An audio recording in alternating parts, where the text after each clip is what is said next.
Hello, my name is Teresa Micheletti, and this site is called Take What Rings True. So, the whole idea is if you believe something I say, fine, keep that idea.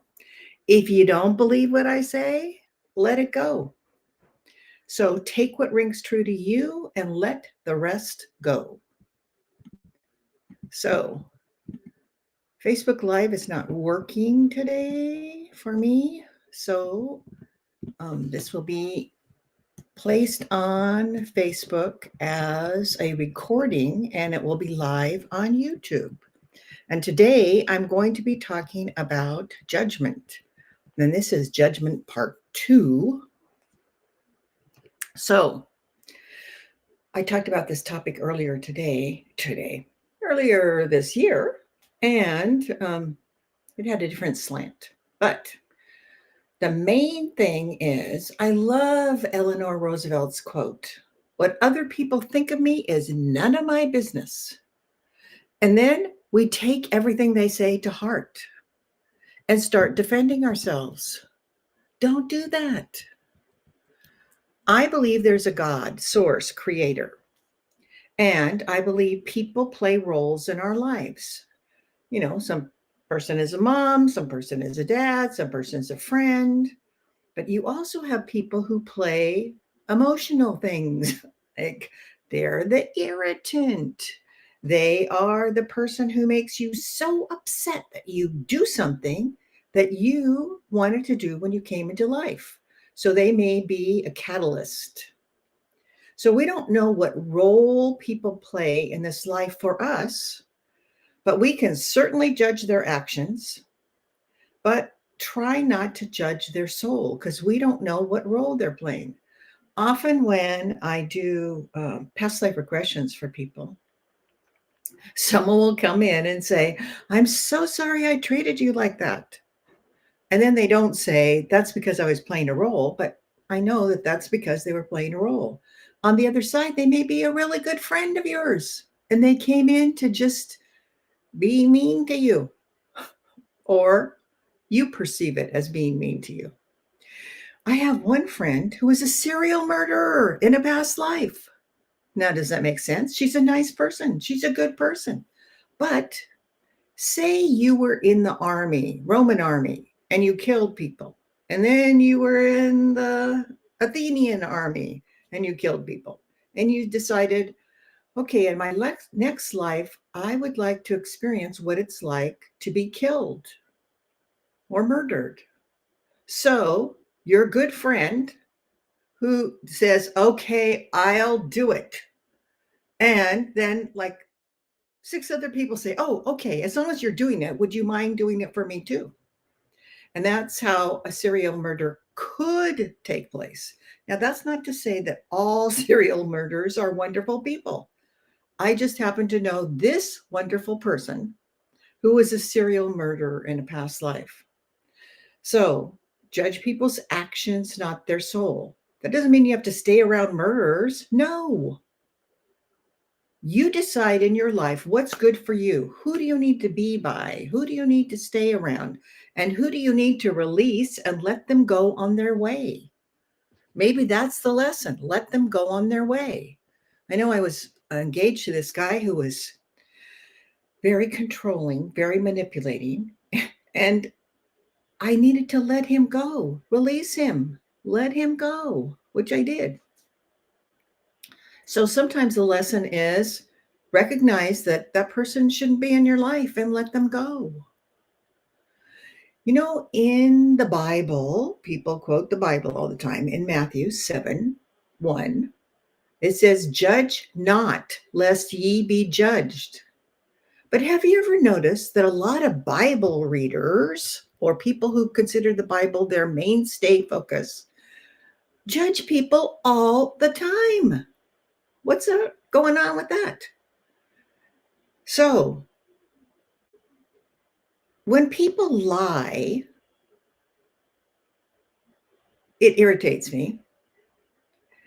And when people are quoting the Bible, that irritates me because there are at least 27 different versions. I told you, my friend Sylvia, one of my mentors, Sylvia Brown, had a class, and everybody brought their own version of the Bible. They brought their Bible with them, and we would read a passage.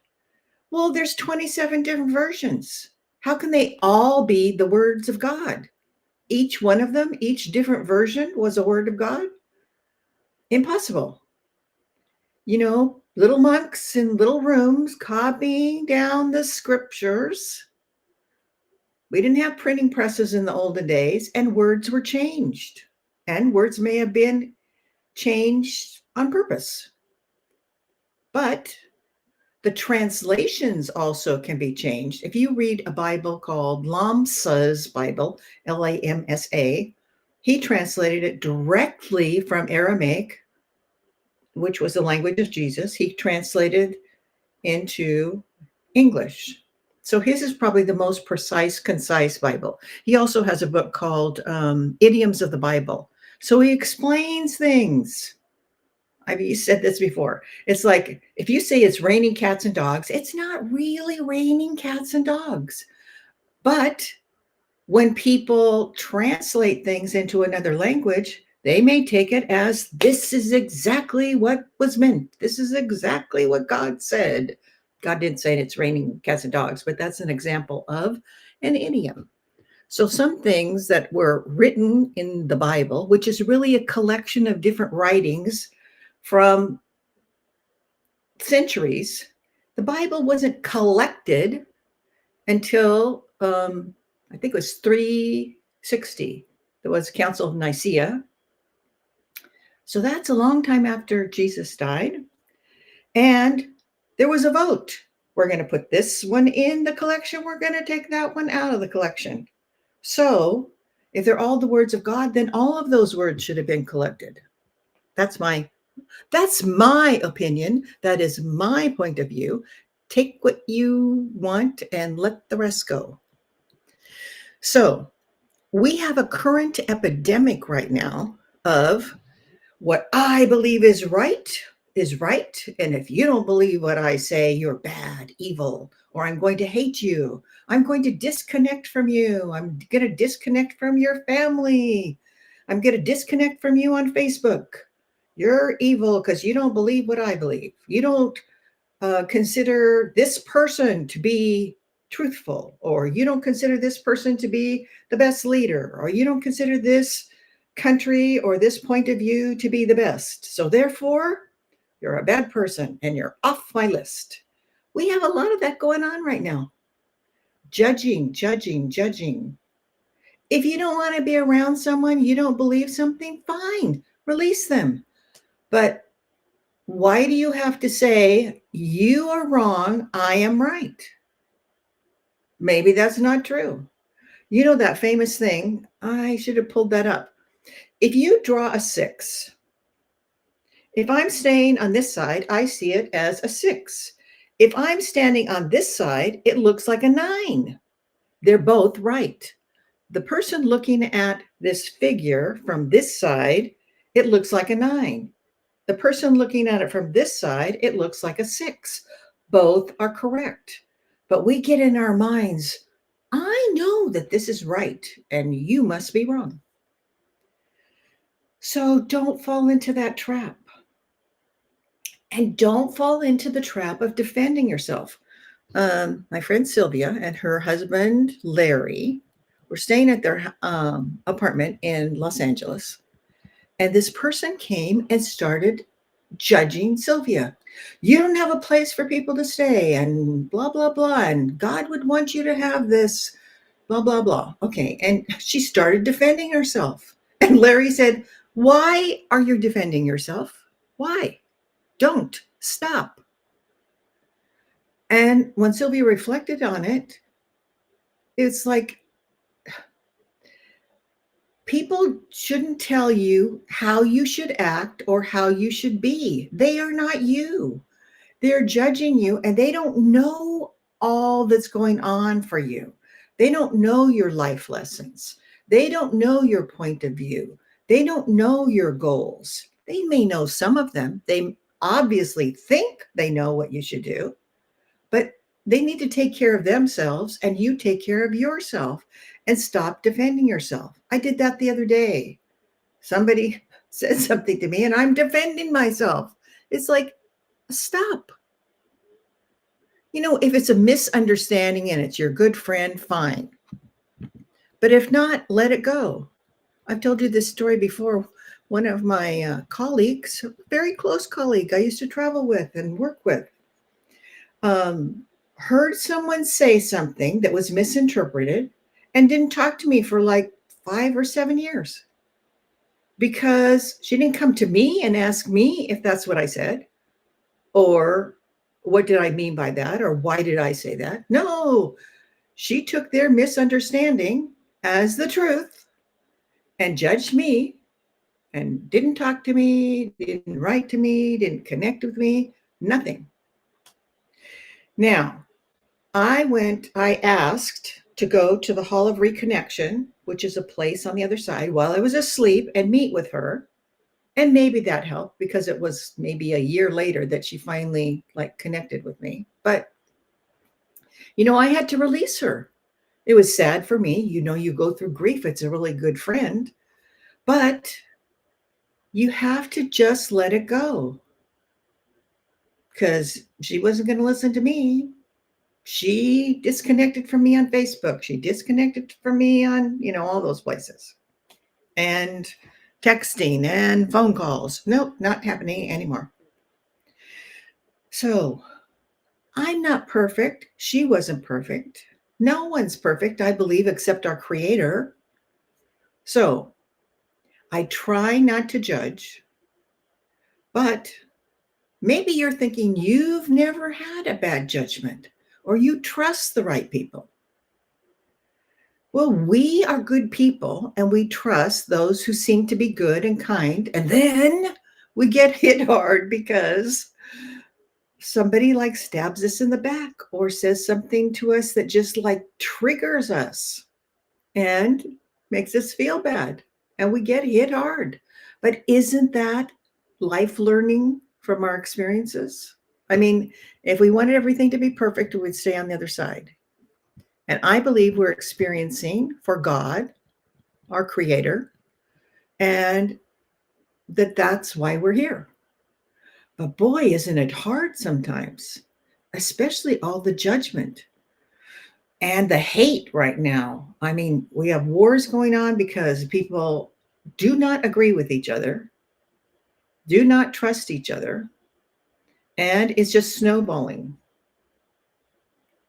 The angels have said that the hate, I forget what the other word is, the hate and the distrust, the hate and something else, anyway, has to extinguish itself. So it has to play out so that it dampens before these wars can go away.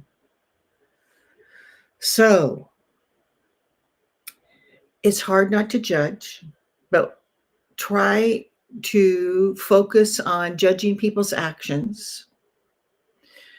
The person in Europe, well, the person in Europe who invaded another country, I disagree with. I think he's wrong. I do not believe that that's a good thing to do. I disagree with the way other countries are reacting, but that's my judgment of their actions. I don't know what those individual souls are, what roles they're playing. I don't understand that. But I do know that I can send love, I can send hope, like in little bubbles, to all those people every day. I can send a feeling of peace to them every day. All the people who are in a war-torn country, or all those people who are in strife, or all those people who are having difficulty finding food and shelter, I can send them all my love. I can send them all my hope. I can send them all feelings of upliftment. I can't go help each one of them, but I certainly can go and send my good thoughts to them and have them have a glimmer of possibility that things are going to get better. But the people around me in my immediate circle, I need to just focus on they have their lessons, I have my lessons, and stop feeling bad because they're doing things I wouldn't do, or they're saying things that I wouldn't say, or they're judging me and they don't know me. They don't understand where I'm coming from. And I need to remember, stop defending myself. It's my life. I need to take care of my life and I need to do things for my life. That's not to say that my friend and I can't discuss probabilities and possibilities in my life and, what steps I'm going to take or what choices I'm going to make. That's fine. But I shouldn't feel bad because someone else is judging my life or judging what I think or judging the way I'm acting. I need to let that go and stop feeling bad. So take some time to reflect today. I suggest take some time to reflect today. Are you judging yourself? Are you putting yourself down? Are you um, doing the poor me thing? Everybody's picking on me. Nobody loves me. I'm not a good mom. If you're doing that, stop it. If you have an elastic bracelet, snap it. Or just think of eject that idea. Like if there's a CD player in your head and eject that idea. You can just like tap your forehead. Nobody knows what that's going on. But stop being mean to yourself. Stop judging yourself. You do the best you can each day and move forward. If you decide, okay, I would have done this differently, this is what I would have done or I should have done, then Francine, the spirit guide, who was a mentor, a teacher in trance classes, would say, you get the brownie button for that. Brownies, Girl Scouts, brownies, used to wear a sash or put it on your vest and you'd get little buttons. Now I think they have like little badges you can get. Okay, you get the badge or the button for figuring out what you should do next time or what you would have done that would have been better. You get the brownie button for it and then move on. Okay, so you made a mistake. Who hasn't made a mistake? Maybe God. But I bet there's not anyone who's listening who hasn't made a mistake. I can claim many mistakes. Many, many, many. I got my hand up. So take a breath. As the angels say, breathe and allow. Allow yourself to go through life. Allow yourself to make mistakes. But don't take other people's judgment of you. Don't accept those. Somebody's angry at you, somebody's mad at you, and it's for no reason out of the blue. Let it just flow through you. My friend Sylvie would say, be a sieve, be a tube. Just let it flow through you off and away.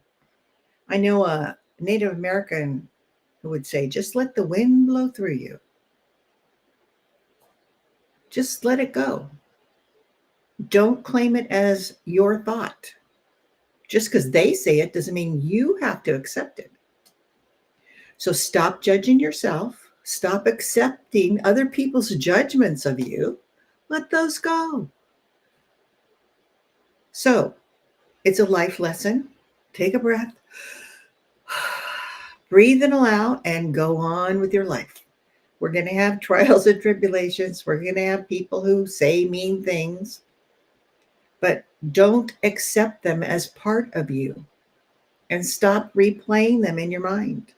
Let them go. So thank you for joining me. If you're listening on YouTube, thank you for joining me live. And if you're listening to the replay, thank you, thank you, thank you. Have a great day. Have a great week. And I hope to see you next Wednesday, 10 a.m. Pacific time. Thanks. Bye.